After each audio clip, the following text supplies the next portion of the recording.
You are listening to the Archaeology Podcast Network. The Archaeology Podcast Network is sponsored by Codify, a California benefit corporation. Visit Codify at www.codifi.com. This episode of Archaeotech is sponsored by Nomad. Own less, live more. Check them out at hellonomad.com. Hello and welcome to the Archaeotech Podcast, episode 47. I'm your host, Chris Webster, with my co-host, Chris Sims. On today's show, we talk to Patrick Sieverts about mine lab and metal detecting. Okay, we are back on the Archaeotech podcast, and we have a great guest with us. I met him at the Society for Historical and Underwater Archaeology in Fort Worth, Texas in January. He was at the Mine Lab booth, and we're going to find out all about what Mine Lab is here shortly. But welcome, Patrick Sieverts. Thank you. It was a pleasure meeting you there as well. It's nice to see that metal detecting, we're going to talk about metal detecting today, obviously. That's right. Since I'm with Mine Lab. It's nice to see that metal detecting is now becoming accepted in the world of archaeology. Mm-hmm. Little bit about myself is I've spent the last 27 years mostly as a field technician. I started with the Museum of New Mexico, the Office of Archaeological Studies in Santa Fe. And then was transferred with my wife, was transferred to Georgia, which I spent another 17 years working here in the Southeast. Mm-hmm. And the last 14 years of that, I've spent swinging a metal detector on all sorts of, mostly battlefields, but a lot of other historic resources as well. Awesome. Well, why don't you tell us a little bit about your association with Mine Lab and what Mine Lab does? Well, Mine Lab is a manufacturer of probably the best detection units out there. And I say that wholeheartedly because I've used just about every company that's out there. I mean, there's a lot of good detectors out there. Mm-hmm. But Mine Lab is the next step. Most detectors work on a single frequency. These work on 28 different frequencies at the same time. Wow. So we can actually go into a site and it automatically adjusts for soils and different conditions, whereas other metal detectors may be eliminated in those certain conditions. Mm-hmm. My lab and Fisher Labs were the only two companies that responded to a call-out I put out when Chris Espenshade and myself started the Advanced Metal Detecting for Archaeology. Mm-hmm. They came to the very first one. It was AMDA was only supposed to be a single class here in Georgia, Mm-hmm. sponsored by the DNR and Department of Transportation. And that class became so popular in that first day that the Mine Lab and Fisher Labs both came to me and Chris and said that you guys are onto something. You should probably carry this further. Okay. So Chris and I got the AMDA certified through RPA. It was their very first continuing education certified class. Nice. And I had the pleasure of working with the AMDA for five years, Mm-hmm. and then Mine Lab said, well, we need somebody that can go in between the archaeology groups and metal detecting company. Mm-hmm. They need some kind of go-between in between the two groups. Okay. So that's when they asked me to come on as a certified trainer. So Mine Lab was producing these sort of next level high-end metal detectors before they even really got into archaeology then. Yes, they started Mine Lab actually. It's an interesting name, Mine Lab. They actually started off in the mining industry in the gold fields of Australia, Mm-hmm. but they also produced equipment for mine detection for the military. Whoa, Okay. cool. But Yeah. because of those technologies, and they were very successful in those aspects, they started they call it their relic division, which Mm-hmm. I really do not like. They're changing terminology. That's the good thing about having archaeologists on staff is they get it through their head that to sell to an archaeologist, to convince archaeologists to use detection equipment, you have to understand where they're coming from. And Mm-hmm. It's been nice that they've actually listened and has adjusted a lot of their terminology to adjust it for the archaeologists. They were also doing a large push in the last few years to bring the relic community and the archaeologists together. Mm-hmm. James Madison's Montpelier program by Matt Reeves, Dr. Matt Reeves, has been running that now for 4 or 5 years, which pairs archaeologists with enthusiasts, Mm-hmm. and a lot of time, by the time they leave that course, they've changed their idea of what they're doing on their own. Nice. Yeah, it's often it's good to hear that they're talking about terminology and things like that, because metal detecting, we may as well get this off the ground, out of the way right away. Yeah, I feel like it's commonly seen by at least archaeologists, and this, like you said, this attitude is changing. But I feel like it's commonly been seen by archaeologists as, a tool of a tool of looters, quite frankly. And I think mostly on the East Coast because of Civil War battlefields and stuff like that. But that's like saying, you know, cars are a tool of people that kill people because you can kill someone with a car. So we should not use cars anymore. You know what I mean? It's all about. It's not the equipment. Yeah. It's not the methodology. It's the education. Yeah, they used to refer to it as the devil's stick, Oh, jeez. which always it cracked me up. And there was great cartoon out of England back in the 80s, and it has a depiction of a cartoon devil metal detecting, and says, "Keep your eye out for the looters." Right. Oh man. Which is odd because England has a great relationship with metal detectorists, don't they? Now, anyway. Well, it's kind of funny. They have all those rules and regulations, and it's a great idea for them, and it works because they have so much history, and and they have actual treasure. So that the crown still, anything below ground actually belongs to the crown. Right. So they can lay claims on that stuff. Here in the States, we're completely different. We have privately owned land, so it makes it a little more difficult to run a program like that. Mm-hmm. But you talk to the archaeologists in England and the UK, they don't do metal detecting themselves. They always find a group to come and do it for them. Huh. So they think it's funny that a bunch of archaeologists here in North America are actually running around with metal detectors. Yeah. That is funny. So with that, like in the UK, with metal detectorists running around, I'm sure you've encountered the metal detectorist community here in the States as well. But I've spoken to a few archaeologists in the UK that have said that metal detectorists have such a skilled working knowledge with metal detector abilities and techniques and stuff like that, that they're able to go through a site that might contain metal cultural material, and they can tell the difference between gold, bullets, and various other hardware, whatever else might show up. And it's a finer grained it's a finer grained way of using it than I think most archaeologists would be able to do, especially just like picking it up and just starting it right off the bat. Is that something that you've encountered here in the States as well? Well, that's true to a point. And there's been a lot of studies done by archaeologists, one including Dr. Doug Scott, who's actually looked at this, and he's dealt with hundreds of volunteers over his time.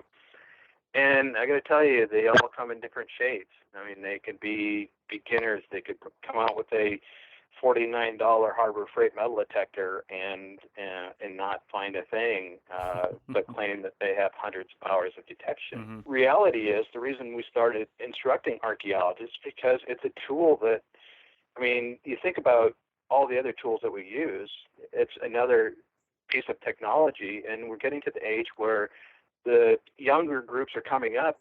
They're very comfortable with this technology, and they can learn it at a rapid pace. It isn't rocket science. And yeah, within a matter of days, I can teach somebody to tell. Within a matter of hours, I can have them determining ferrous versus non-ferrous. And a lot of times when you're delineating a site, that's all you need to know. You need to chase out those nail clouds and determine the non-ferrous inside those nail clouds. And I use 2 different color pin flags. And, so for, I would say 90% of the stuff that the archaeologists are doing, they can do themselves. It's only the big projects like the battlefields, the National Park Service stuff that when you're dealing with hundreds of acres, that you need this other entity to come in and aid you. Yeah, well, I think Webby has a good question regarding that point. Yeah, that's a big one. And I think one that probably stops a lot of people from really getting into this is, it seems like when you look at metal detectors, I was looking at them for a project just not too long ago, and you just get inundated with all the different features and variability and variations. What's if somebody's? I mean, can you break down like the basics of metal detectors for us real quick? Like, what are some of the big things you have to look for? Like let's bring cars back as an example. Looking for a car, the first thing you want to know is, do I need a truck or do I need a car? Do I need a motorcycle? Right. Well, it's the same thing with metal detectors. Do I need the Cadillac? Do I need the mid-grade one? Do I need the low-end one? And what does that even mean? That's probably a question that'll take you 4 hours to answer, but let's try to do it quickly. Well, with so many different metal detector companies out there, and they all do produce a high-quality detector. All the big name guys out there produce something that will work for the archaeologist. And it really depends on what project you're looking at. If you're just going to take a machine out and to delineate historic resources, a mid-range detector, I would say no less than $600 to $700 would be a starting point for archaeology. Okay. Don't go to Harbor Freight. Get the $49.99 Harbor Freight special, because they just will not do what we need them to do. Right. You need good quality on your ability to cancel out outside noise, such as mineralization in the soils or EMFs around you, electromagnetic interference. You should the ground balancing is very important, because you change from one area to another. You have to rebalance your machine. So if you have manual ground balance, it's a great option to have, especially for the lower ones. The higher machines have automatic ground balancing on them a lot. You set it and forget it, and it will automatically adjust. Now, when you step up past the general delineation, say you're going to go and do a military encampment or touch a small skirmish site or something like that, you need something that you can have interchangeable coils. Either go from a small 5-inch coil from the normal 11.5-inch coil, or if you're covering lots of ground, get a 17-inch coil. Wow. And that allows you to change and accept the different situations you're going to run into. Mm-hmm. Yeah. I tell you, battlefields are notoriously hard to hunt because they're very sporadic, and a lot of times have been hit hard by the relic counting community. Oh, sure. Yeah. So you have to stay ahead of their game, and a lot of times they're buying out the best stuff. So you can spend as little as $600 to $700 for a quality machine, or if you want to go something that's going to punch down 1.5 meters, you can spend $9,000. Okay. Well, I'm wondering, just a quick question on the size of the coil, because that got me thinking.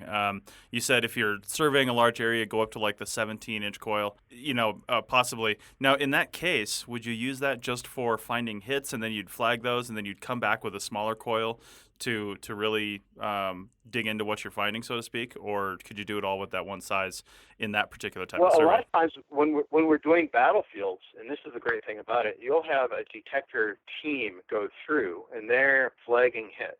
Mm-hmm. And like I said, either 2 different color flags, one for ferrous and one for non-ferrous. I use orange for iron, and then because it reminds me of rust, and then blue for non-ferrous. So if you travel behind me, you know that the targets that you're going to be looking at are, you can be predictive on what material you're going to be looking for. So there'd be a detectorist group going forward and marking the original hits, and then a recovery team coming in afterwards. The recovery team will also include somebody that has the ability to record GPS and photo the artifact. A lot of the projects I've been working on have been with Doug Scott, where we noticed that this team approach has sped things up in the field exponentially. Right. And it cuts down a lot of man hours. Yeah. And in fact, one of the very first CRM projects I worked on was with you, Patrick. We were in Kentucky working on a Civil War battlefield in Cynthiana, and that was, if I remember right, that was kind of the approach that we had done. I was following you with a bundle of orange pin flags, and there were a couple moments where I got a little bit too close to the metal detector, and you were like, "Hey, back off! the pin flags are throwing me off." And so yeah, I was following you along, putting the pin flags down, and it was pretty cool to see the the results of that, where we were able to see the emplacements up on a strategic hillside. But I think that's a good point to talk about. Like, what are some of the main contributions to archaeology overall that metal detectors have had? There is a small contingency in the Northeast, and you might recognize the name as Dan Sibelich. He created the Sibelich formula that we use for weighing deformed musket balls to determine original caliber size. Oh, wow. He started the Bravo Company up there, and they've worked on a lot of private lands looking for lost Revolutionary War battlefields. And they usually work with small historic groups, or now they attach themselves with archaeologists, and they do the field work, and the archaeologists help them record everything.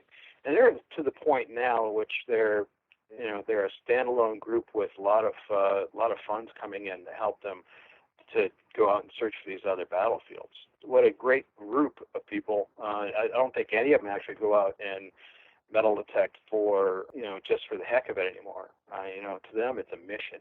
They love it. There's another gentleman, and you guys might want to look him up, too. His name is Scott Clark. He's out of Kentucky. We're doing probably the next podcast with him. I'm in contact with Scott. Okay, yeah. Scott is phenomenal. He's been metal tech since he was a young man, and he's gotten the archaeology bug, and he actually is a little more ethical than, I would say, 99%. He is beyond. He is just an amazing ethical researcher, and I would actually put him in the realm of archaeologist himself. Nice. But lacking the credentials, but he does a great thing, and he does a online blog about his adventures and his research. Nice. He's helped out a lot. Well, that's great. Yeah, we're gonna have Scott on a future episode for sure. Real quick before you go on, let's go to break real quick, and we'll come back and continue this discussion on the other side of this short message. All right.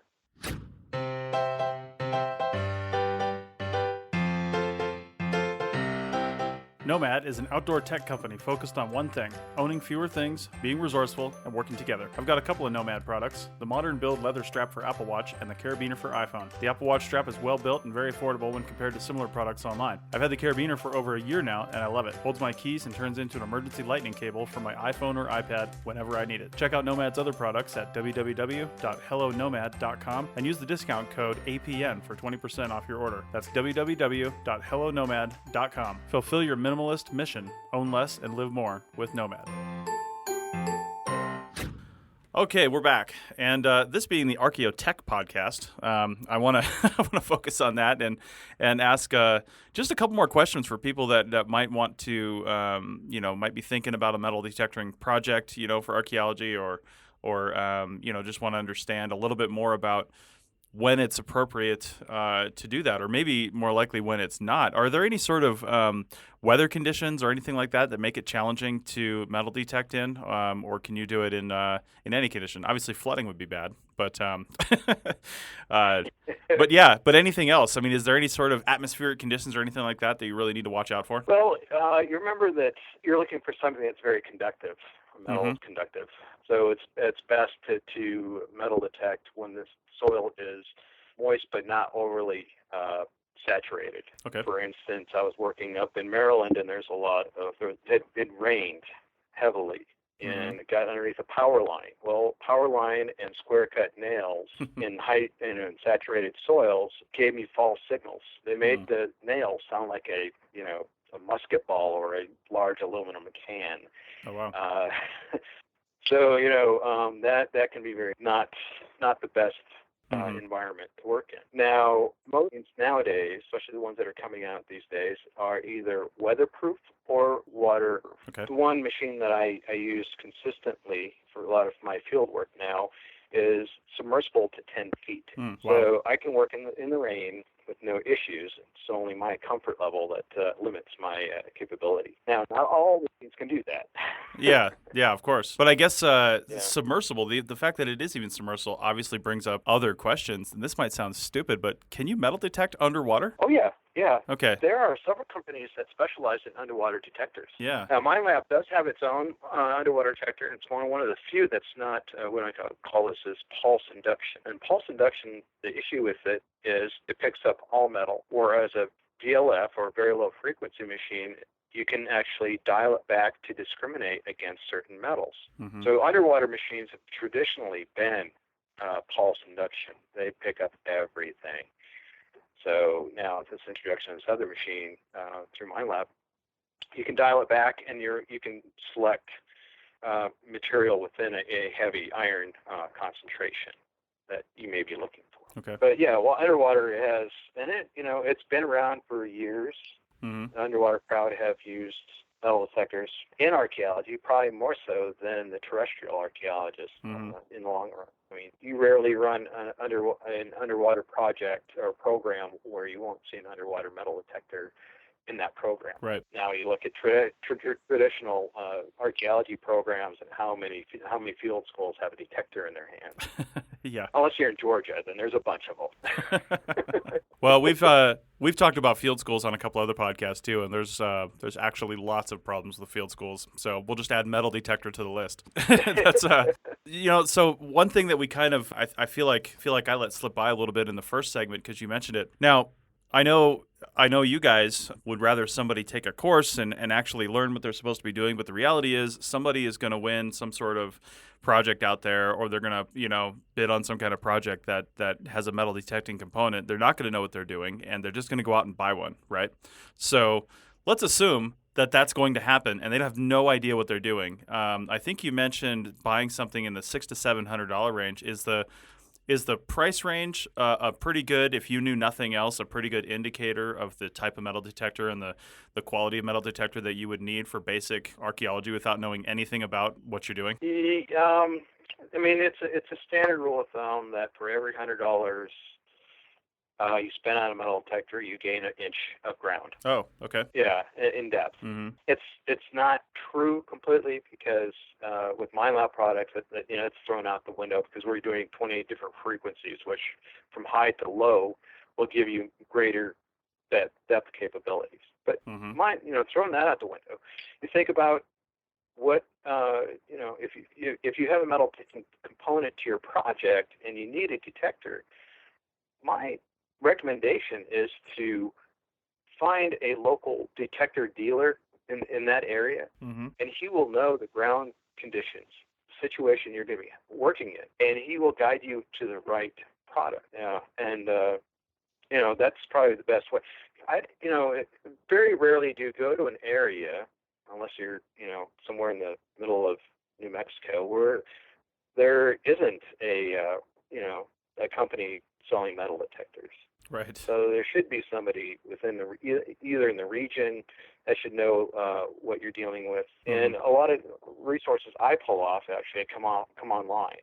And I get online and I research the area prior to going to figure out what detection equipment I need to take with me. So that's a lot. You mentioned depth real quick. What is in optimal conditions with the Cadillac of metal detectors, what is the maximum usable depth that you could detect? I'm sure it depends on the soils and the geology, but in perfect conditions, how deep can you really find stuff with a metal detector?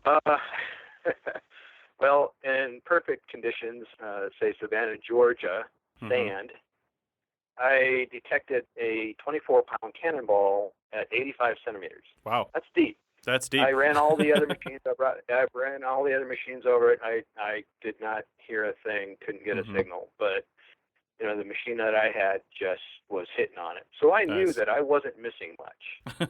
So I had the depth capability of that thing. And it just happened to be that it was a backfilled trench. It was a Confederate trench that got backfilled after the Union took that location, and they just dumped the unexploded ordnance in the backfill and ended up at the bottom of the trench. So I was the only one that had the machine that could do that capability to find it at that depth. Now, a normal detector, well, you'll get a musket ball, 69 caliber musket ball, anywhere from 25 to 30. 30 is pushing it centimeters. If you're not getting that depth capability on a musket ball, then I would reevaluate what detector you're using. I actually, and a lot of CRM companies need to do this, especially if they're going to take on metal detecting projects, to set up a test guard with known locations of different items at different depths, and That's a good use idea. that as a training in a standard to get people up to speed. Not everybody's going to take the metal detector, Mm-hmm. so you'll actually recognize the talent that you have on hand and utilize them as Mm-hmm. your main detectorists.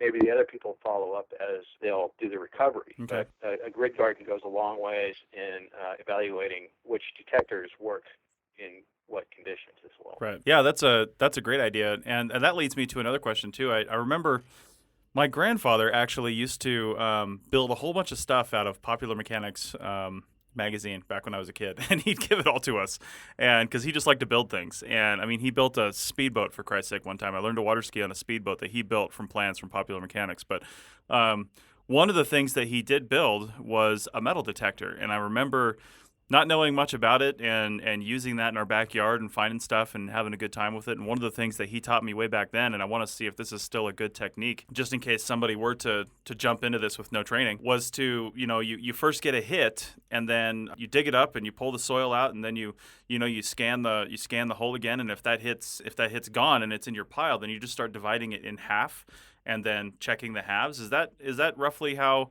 you would investigate a hit with a metal detector, or are there better ways to do that? Because that's what I remember from my childhood. Yeah, that is a standard practice. One of the things that we try to teach with the AMDA is actually reduce the amount of impact you're going to have Mm-hmm. on that object. So we used to all carry our spades dragging behind us, because we were used to shovel testing in the Southeast, and digging these big old plugs, turn the soil over and dividing our plugs. And now, since there's a thing called the pinpointer, which is a handheld little detection unit, which Oh, wow. actually helps with the recovery, there's depth gauges on your metal detector that will give you a general idea how deep that item is. But before I dig anything, I move my coil aside and I try to identify it with the pinpointer so I can reduce the amount of damage that I do to the site. Mm-hmm. And that helps a lot. But if the pinpointer's not hitting it, you re-identify the location of it, then dig your plug and proceed with caution. But Okay. the pinpointer is a tool that everybody that's detecting should have, and and they're quite affordable. Mm-hmm. You can find decent pinpointers for under $100. Okay. Do those have the same? I mean, those are smaller, so they probably don't have the same capabilities. So they probably only work on certain types of objects or materials, and to certain depths, right? I would assume. Well, a lot of them are programmable. Say if you are in a house site and there's a lot of nails in the hole, but you're not looking for nails, you can pick up a nail and put it to the top of the pinpointer, turn it on, and it cancels out that nail. Mm-hmm. So you can put it back in the hole and try to find the object you're actually looking for. Okay. So they're very general, and they only get 1.5 inches to 2 inches of depth. I mean, they're not meant to be the end-all detector. I mean, it's just there to help you find and locate the object you're looking for. Okay. Well, we've only got a few minutes left, so we've talked about what the person with zero training would do. Now, if they wanted to do this right, you mentioned in the pre-show, and you've already mentioned once, the advanced metal detecting for the archaeologist course. Why don't you tell us a little bit about that? Like, for example, how long it is, what you're going to learn, some costs associated with it, and how somebody's going to sign up for it. I'll remind you of all those questions, so start wherever you want. Okay. The AMDA, the Advanced Metal Detecting for the Archaeologist course, started in 2011 and was very successful, which prompted Chris Estouchet and myself to apply to put it under the RPA, and we were the first continuing education course under the RPA. And to this day, I still think we're one of the most successful. We've had over 250 students come through the class. Wow. Some like it so much they've taken it 5 times. Jeez. Nice. What you will learn in the class, the first day is an 8-hour classroom, which we will break it down by military sites, non-military sites, budgeting, staffing, and various state regulation. And then we'll have our local sponsor give a presentation about the site that we'll be working on. Mm-hmm. The following 2 days, because it's a 3-day course, will be hands-on with the equipment in the field in a practical archaeological setting. So not only do we get to go and train folks and people get to learn how to use this equipment, they're actually adding to the understanding of the site. This last year we worked at several little sites, one in Buffalo, Wyoming on Crazy Woman Creek skirmish site, which actually was 8 small skirmishes, and within 6 miles we found a lot of stuff that was very helpful to the archaeologists, narrowed down what they're looking for in the future. And we also got to work at Fort Necessity, the one fort where George Washington had surrendered to the French. Nice. And from then on, this year we're looking at least 2 or 3 different locations. I know one of them they're talking about, and one in the Southwest, probably in August. It has a little bit to do with about Spanish mission site and early occupation of Spanish on these pueblos, which will actually help the archaeologists, because so many archaeologists who work on these large contact or post-contact mission sites or pueblo sites don't understand that there's a whole bunch of material that they're missing. They're concentrating on excavating the earlier parts of the pueblos or in different phases of the pueblos, but copper workshops or metal smithing shops, stuff like that, associated with the Spanish missions have been highly ignored over those years. And I think they don't have the schedule up yet, but keep an eye out on the AMDA website for the coming up events. I think one on the East Coast is going to be in Saratoga, Revolution War Battlefield. Right. That's going to be a very good one to get on and get a feel for what a battlefield actually is, and how sparse it can be or how rich it could be. They can go either way. All right. Well, thanks a lot, Patrick. We've got links for a lot of the stuff that we talked about in the show notes for this podcast, including the AMDA website and a few other things we didn't talk about that we might think would just be helpful for our listeners to check out. So definitely check those out. Thanks a lot, Patrick, and hopefully we can send some people over to that website and get some good formal training. And what's the next conference that MindLab's going to be at? Are you guys going to be at SAA? No, we didn't get in early enough for the SAA this year. They turned MindLab down last few years because they were a metal detecting company, but we've been in talks with them, and it looks like we may be able to get in for the 2018 conference. Okay. So keep an eye out for us. We're going to try to hit more conferences, and don't be bashful. If you see the MindLab table, come in, talk to me. I relish hearing people's opinions, good or bad, and give me a chance to convince you that metal detecting is a good thing for archaeology. Outstanding. Nice. All right. Well, thanks a lot, Patrick. This has been a great show, and maybe we can bring you on again sometime to get into the weeds on some other stuff. That sounds great. I'm looking forward to it, and thank you.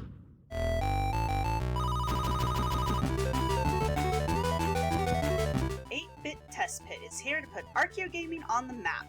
Hosted by key players in the archaeogaming world, 8-Bit Test Pit sets to explain the weird and wonderful connections between the study of our past and the virtual worlds we like to explore. 8-Bit Test Pit breaks the field of archaeogaming down into 3 accessible formats. The main campaign is the monthly show featuring a panel discussion led by Andrew Reinhardt, Megan Dennis, and Tara Copplestone on a number of issues and topics, all of which revolve around the intersection of archaeology and gaming. Everything from coding practices to ethics in and about the game reality. Dug Up content is bite-sized 15-minute episodes released every 6 weeks, filled to the brim with information covering key terms and concepts in and about the field of archaeogaming. These will inform and educate in the time it takes to load your saved game. Archaeo Deathmatch. 2 archaeogamers enter, 1 archaeogamer leaves. When a field is new, disagreements are going to happen. Here in the virtual arena, 2 archaeologists debate a topic related to archaeogaming, hosted every 5 weeks, or as needed. Archaeogaming covers not only the study of archaeology in video games, but also the study of games as material culture. Some of our hosts you already may know: Andrew Reinhardt, who was featured in the documentary Atari Game Over, Tara Copplestone, who studies how games are made through an archaeological lens, and Megan Dennis, a PhD candidate at the University of York who is studying ethics in video games. Plus, many more interested and insightful players in the archaeogaming world are ready to load. The show is hosted and produced by Sarah Head of Archaeofantasies fame and Tristan Boyle, content creator of the Archaeology Podcast Network.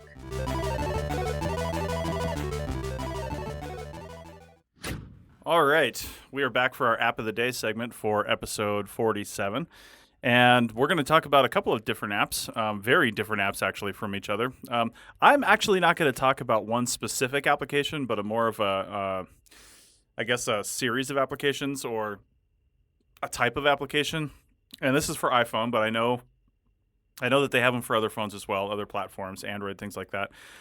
But if you go to the various app stores and you type in metal detecting, you will actually find metal detecting applications. Now, these are along the same line of applications that use the physical attributes of your phone, not just the software, but the hardware inside to use them for another purpose. My first experience with something actually doing this kind of thing for an iPhone was actually in grad school back in 2010. And I actually haven't tried it since the screens got way better, but they had a scale application. There were a bunch of those out there where you just like set something on the screen and it weighs it, but they sucked. They were all really bad.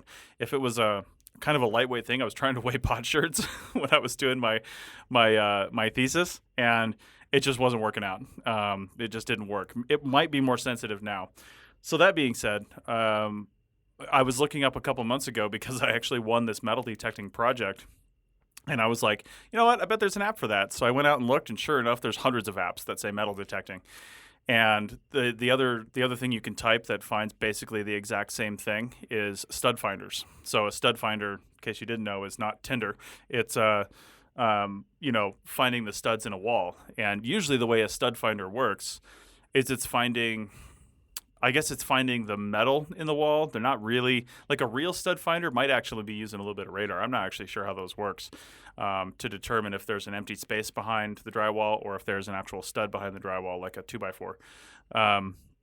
But the way the metal detecting apps for phones works is they use the hardware inside your phone, the accelerometers and all kinds of different things, to actually create an electric field, and then the way metal detectors basically work is it creates an electric field and something gets in the way of that electric field. Something gets in the way of that invisible electrical field and interrupts the signal, and that's when it detects something, right? So you tune a metal detector to find things of certain sizes, certain compositions, so it knows how to filter out those things that it's detecting that you don't want to hear. Now, you can adjust the sensitivity on most of these metal detecting applications, but I mean, realistically, you're not going to find much. I mean, I've tried it in the house. I mean, it will peak out on things that are obviously, metal, and it'll vibrate and make all kinds of noises and do all kinds of things. But real world, real use applications, if you lose like a ring in the sand at the beach or something, then download yourself a metal detecting app real quick, and you might be able to find it. But I don't think they're good for much else, and obviously don't use them for archaeology. Chris and I were joking on the break about attaching one of these to the end of a broom handle and going out and doing a project. I don't think it would work, even if it's like an iPad Pro and you've got this huge surface. I mean, the theory's relatively sound, but your depth is going to be crap, and things you're probably going to run into a metal object rather than detect one. It's going to be sitting on the surface. You're going to hit it with your iPad. So anyway, I don't have a specific application. I did download one that's just called Metal Detector. It was free. Do not pay for one of these if you want to just have fun with it, because most of them are probably scams. But I know somebody would probably look this up and probably try it and give it a shot. It's fun, but like I said, don't pay for them, and have fun with it. But don't use it for real things. Chris, have you tried to download anything for any smartphone you've had in the past that was more like a physical use of the device, like the scale or metal detector or stud finder or anything like that? Have you ever tried anything like that? No. Well, yes, I did. I downloaded an app I was just goofing around with it. It's supposed to be like a a heart rate and health app that is it's Mhm. like supposedly it measures some kind of thing through your thumb. I don't know. I'm clearly not a doctor, but it gave me such wildly inaccurate reading. It's kind of like those little metal things that are on the handles of like cycling machines or ellipticals or treadmills. It's like it can give you some kind of beats per minute for your heart rate that is just wildly inaccurate. So I don't know. I was just goofing off with that, but that was years ago. So who knows if that technology has improved since the iPhone 3GS or whatever it was that I was using it on. Right. Yeah, indeed. Well, if anybody else has experience with apps like this, I'd love to hear about it in the comments and see what your results were and see how that goes. Obviously, too, if you've got other stuff like I've got a small metal piece from LifeProof on the back of my phone. I'm sure that's affecting it. You know, I mean, I don't even know where the sensor is on this thing, but that's got to have an impact on it. So Yeah. you know. Anyway, so that's my app. Chris, what do you got? I have an app and Chris and I talked about this during the break and whether or not I should actually use it. It's called Boycott. Instead of boycott, it's Boycott. It's you get the pun. But it's an app that is a QR code and barcode scanner that lets you scan any product with a barcode or QR code on it, which is especially useful in stores. But what it does is it maps various things. So it can map a corporate family tree, and it can also map the various impacts or social or ecological problems associated with various products. So when you download this app, it gives you a nice handy little tutorial, and then the home screen on this thing lets you go through and it explains various causes. Like there's one to boycott companies that discriminate against LGBTQ people. You can support Planned Parenthood. You can support the bees. You can boycott our president's various companies. Nice. You can, so on and so forth. But two of the things that drew my attention, and I had seen it in the news, were you can boycott Koch Industries products, and you can also boycott Monsanto products. And if you've done any sort of research, it doesn't really take much into either of those companies. You've seen more than likely that they have so many subsidiary companies that just spread far and wide that sometimes it's really difficult to make that choice. And so the reason why I'm talking about this on Archaeotech, though, is we've heard through various individuals and in readings and stuff, I'm sure you've heard in your classes, but archaeology is an inherently activist science. We're individuals doing things that affect politics and culture and spatial planning and stuff like that. But then also us as individuals, like us as just private individuals walking around, living, eating, breathing, and buying products, we have to walk around with our anthropological training. And so that means that we have the knowledge and we have the sort of, theoretical toolkit to understand these complex issues that are going on in, that globalism is a much deeper thing than the average consumer, cares to think about. And so this is an app that allows us to use our anthropological toolkit through our purchasing power. And I think it was Michael Pollan, he's the author of The Omnivore's Dilemma. I think he's the one who said, vote with your fork. I might be wrong in attributing that to him. But, the tagline for this app is vote with your dollar.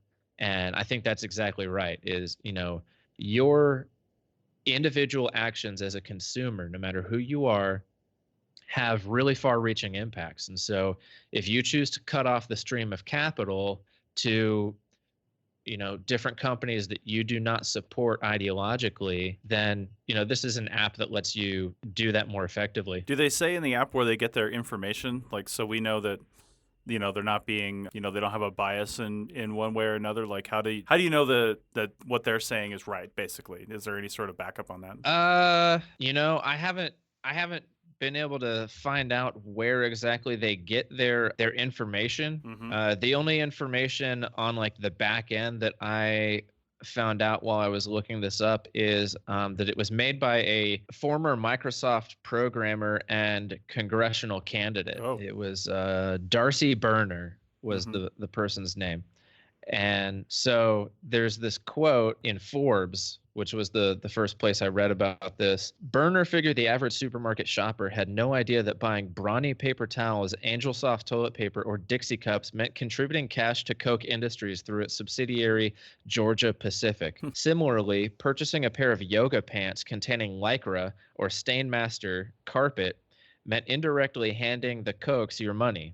Koch Industries bought Invista, one of the world's largest fiber and textiles companies, in 2004 from DuPont. So I don't know. That's about as deep into it as I've been able to find out, like, where they get their programming. But I think it's a pretty cool thing, Mm-hmm. to be able to have this kind of knowledge and this kind of toolkit on the fly, because I've taken some classes in grad school and even in undergrad, regarding community food security and nutritional anthropology that made going to the grocery store a very like stressful and kind of nerve-wracking thing, where I was like, oh geez, if I buy this bar of chocolate, am I gonna support child slavery in the global south? And that's a very real problem that this app can help you deal with. Mm-hmm. There's a little thing, but as you go through the homepage, it'll ask you to go through all of these different causes. And so once you've mapped your causes, and there's a slider bar on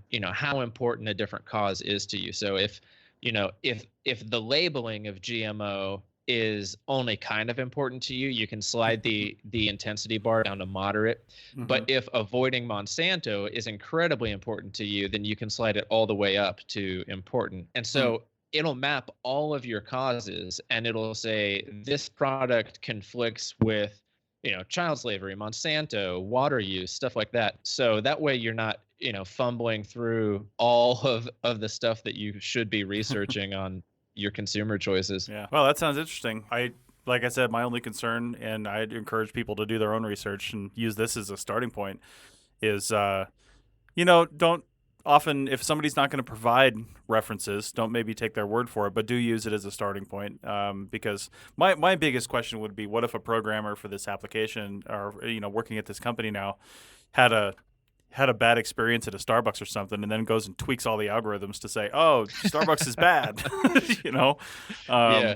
You got to wonder about that. You know what I mean? Because there is bias in everything that we do. We know that as anthropologists. So you have to understand that going in. And my guess is, just from the things that you were saying, this is probably geared more towards liberals. I mean, can I go in there and say, oh, I don't want to see public schools, only charter schools, and I only want to patronize places that have a fish logo in the window, stuff like that. Yeah. So, take that with a, as you will. Yeah. But Well, even when I was idea. just like playing with the app and setting it up, I saw that there's a cause where people can be pro GMO. So I don't know what the criteria is for getting a cause in there, but I don't know who in their right mind would be pro GMO. But I mean, that's all I eat really is GMO stuff. So I mean, I don't know what to tell you. Glowing three-eyed fish. I mean, more eyes the better. That's what I say. So Yeah. I mean, if I can get a pig with more bacon on it, is that a bad thing? Or like the what is it, the Super Bowl turkey that has like 6 or 8 drumsticks on it? Right. What's the problem? I don't see the issue. I want to be able to sit on a cob of corn and eat it at the same time. Like I just Oh my God. That's we're going to end the show with that visual. I wish I was could sketch that out. Anyway, so all right, well, that's great. Is that's a free app, I assume? Yep, it's a free app available on the Apple App Store and also in the Android ecosystem. Okay, sweet. Well, we'll have links to that on the show notes, and we won't necessarily have a link to metal detector apps on the show notes, but we'll have a link to the search results for metal detector apps so you can find your own thing, because there's a ton of copies and knockoffs out there. So, all right, well, I think that's it. Thanks, Chris. Yep, see you next time.